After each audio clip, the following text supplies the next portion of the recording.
Hello and welcome to my finance teacher. Today is Monday and I hope you guys are having a nice start to your week. And today I want to have a look at the stock markets. Specifically, I want to look at S&P 500 and what we might expect on the equity markets over the next couple of months. So, in front of me is a weekly chart of S&P 500 going back to 2015. And what do I see on this chart is all the way through 2015 the markets are declining. From 2016 into early 2018 the markets are rising. There was a bit of a correction early this year and the markets are continuing to rise since March 2018 with a somewhat lower volatility, I would say. What I want to do is I want to compare this pattern to what we observe on other markets. I'm going to look at ETFs representing different markets. Here's Latin America and Brazil. Same thing in 2015, markets go down. 2016 through 2017 to early 18, markets are rising. And what do we see here? All the way since early this year, there is no confirmation of rising markets since March. So markets are down all the way in 2018 in Brazil. Continuing with Latin America, again, markets declining in 2015, continuing to decline in 2016, a rise in 2017, and again, no confirmation of a rise since March this year. Same in Europe, markets declining in 2015 and early part of 2016, then rising until early 2018, and again, all the way during 2018 the markets are going down, no rise since March this year. Same in France, a decline all the way through 15 and early 16, all the way up to early 18 there is a rise in the markets, and again since then markets are only going down without a significant rise since March. That's Asia, Turkey, similar thing. Since early 18 there is no decline, no rise in the markets. Same thing in Korea, and again same thing in Thailand. And basically what I'm trying to say is, while S&P 500 has been rising since March this year, a lot of other markets don't confirm this rise. Why would they? Why would they confirm this rise? Well, actually, if you look at this chart, over the last 3 or 4 years there has been some correlation between the markets. As we said, all the way through 15 US market is declining, as do a lot of other markets.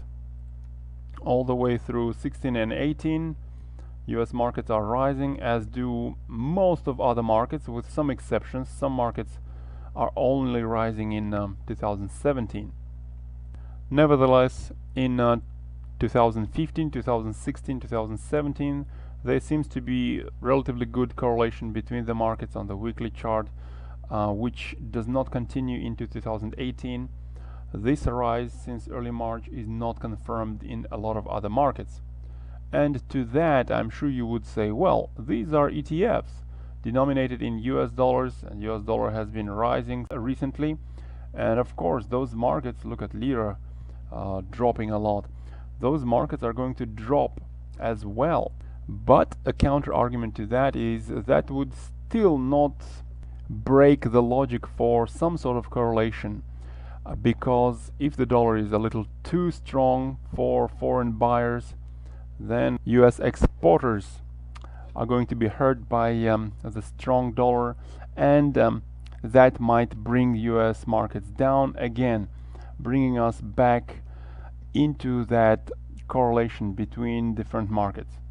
So this is one factor that tells us to be a little bit cautious over the next several weeks, few months, because the correlation between the markets that we have observed for several years has been broken, and if we are going to go back to that correlation, then either foreign markets need to catch up with the US market, or the US market is going to sort of correct back down to get a little bit in line with that correlation with foreign markets. And now looking at some more details of S&P 500 itself, looking at cycles which generally last for, well, say somewhere around half a year. That could be a little longer. So at the moment we're in a cycle which I think started in February this year. So based on a normal duration, this cycle is already a little bit too long. That's one factor that might lead to a logical conclusion of some sort of correction coming soon. Besides that, the price is a little bit too far above the 100-day moving average, so we are a little overstretched to the upside again, hinting to a potential reversion to the mean over the next several weeks. And another important point that I want to make is remember, in early November there will be midterm elections, and the one thing that markets don't like is uncertainty. So in front of those elections, with some sort of uncertainty in relation to those elections, markets might again give us some reversion back down to the mean. So I would suggest being a little cautious with your equity investments over the next several weeks or few months. However, what do you guys think? Share your opinion in the comments below, hit the like button, and subscribe to the channel. Thanks for your attention.